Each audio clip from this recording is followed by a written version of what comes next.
Ever feel like every brand online sounds exactly the same? High quality, customer focused, we care, but none of it actually sticks. Here is the truth. Most brands copy what already exists. They follow trends, reuse the same words, and play it safe. Because they are afraid.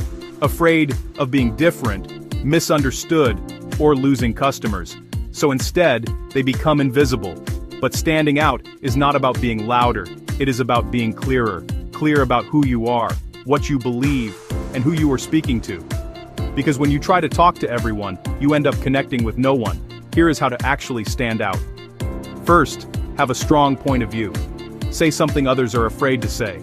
Second, talk like a human, not like a corporate template. Drop the buzzwords. Third, be specific. Do not say we help businesses grow. Say how, who, and why it matters. And finally, be consistent. Your voice should feel the same across every post, video, and message.